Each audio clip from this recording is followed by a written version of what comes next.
plagiarism is continuous. The story of Noah and Noah's Ark is taken directly from tradition. The concept of the Great Flood is ubiquitous throughout the ancient world, with over 200 cited claims in different periods and times. However, one need look no further for a pre-Christian source than the Epic of Gilgamesh, written in 2600 BC. This story talks of a great flood commanded by God, an ark with saved animals upon it, and even the release and return of a dove, all held in common with the biblical story, among many other similarities. And then there is the plagiarized story of Moses. Upon Moses' birth, it is said that he was placed in a reed basket and set adrift in a river in order to avoid infanticide. He was later rescued by a daughter of royalty and raised by her as a prince. This baby in a basket story was lifted directly from the myth of Sargon of Akkad of around 2250 BC. Sargon was born, placed in a reed basket in order to avoid infanticide, and set adrift in a river. He was in turn rescued and raised by Aki, a royal midwife. Furthermore, Moses is known as the lawgiver, the giver of the Ten Commandments, the Mosaic Law. However, the idea of a law being passed from God to a prophet up on a mountain is also a very old motif. Moses is just another lawgiver in a long line of lawgivers in mythological history. In India, Manu was the great lawgiver. In Crete, Minos ascended Mount Dicta, where Zeus gave him the sacred laws, while in Egypt there was Meses, who carried stone tablets and upon them the laws of God were written. Manu, Minos, Meses, Moses. And as far as the Ten Commandments, they are taken outright from spell 125 in the Egyptian Book of the Dead. What the Book of the Dead phrased, "I have not stolen," became "Thou shalt not steal." "I have not killed," became "Thou shalt not kill." "I have not told lies," became "Thou shalt not bear false witness," and so forth.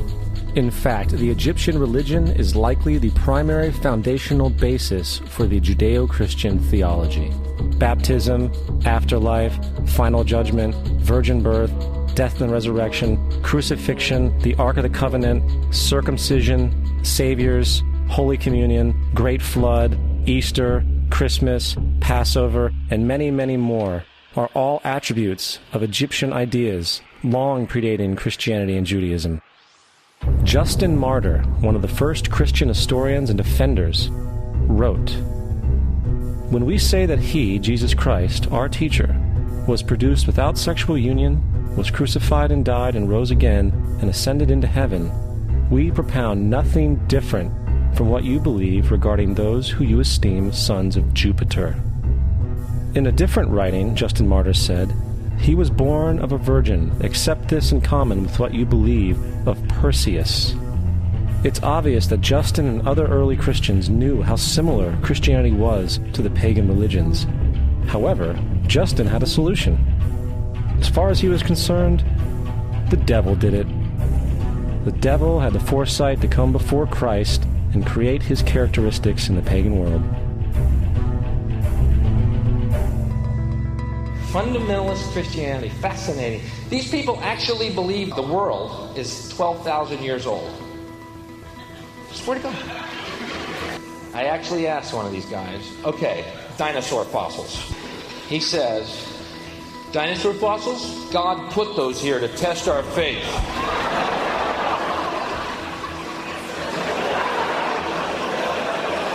I think God put you here to test my faith, dude.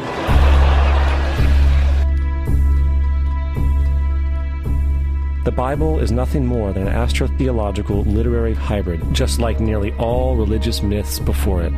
In fact, the aspect of transference of one character's attributes to a new character can be found within the book itself.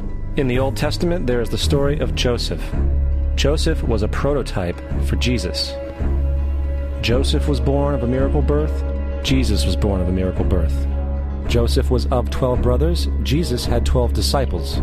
Joseph was sold for 20 pieces of silver. Jesus was sold for 30 pieces of silver. Brother Judah suggests the sale of Joseph. Disciple Judas suggests the sale of Jesus. Joseph began his work at the age of 30. Jesus began his work at the age of 30. The parallels go on and on. Furthermore, is there any non-biblical historical evidence of any person living with the name Jesus, the son of Mary, who traveled about with 12 followers, healing people and the like? There are numerous historians who lived in and around the Mediterranean, either during or soon after the assumed life of Jesus. How many of these historians document this figure? Not one. However, to be fair, that doesn't mean defenders of the historical Jesus haven't claimed the contrary. 4 historians are typically referenced to justify Jesus' existence. Pliny the Younger, Suetonius, and Tacitus are the first 3. Each one of their entries consists of only a few sentences at best, and only referred to Christus or the Christ, which in fact is not a name but a title. It means the Anointed One.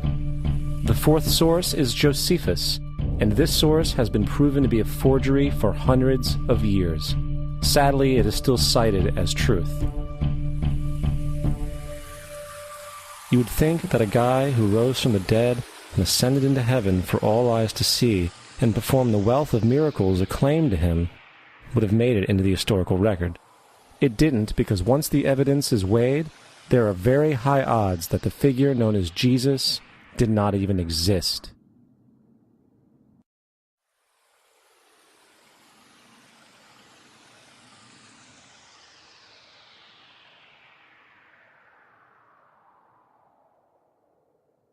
We don't want to be unkind, but we want to be factual.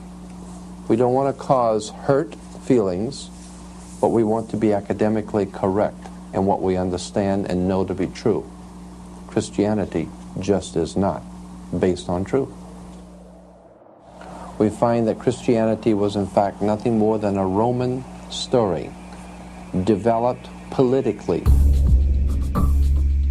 The reality is, Jesus was the solar deity of the Gnostic Christian sect, and like all other pagan gods, he was a mythical figure. It was the political establishment that sought to historize the Jesus figure for social control. By 325 AD in Rome, Emperor Constantine convened the Council of Nicaea. It was during this meeting that the politically motivated Christian doctrines were established, and thus began a long history of Christian bloodshed and spiritual fraud. And for the next 1600 years, the Vatican maintained a political stranglehold on all of Europe, leading to such joyous periods as the Dark Ages, along with enlightening events such as the Crusades and the Inquisition.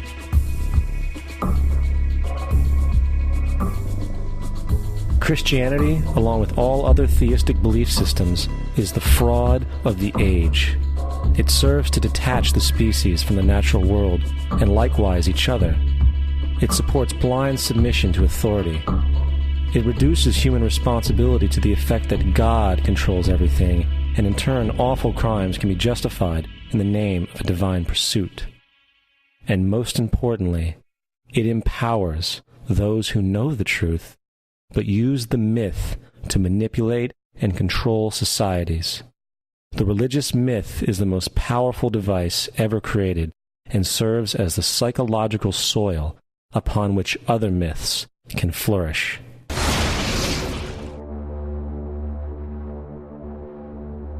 A myth is an idea that, while widely believed, is false.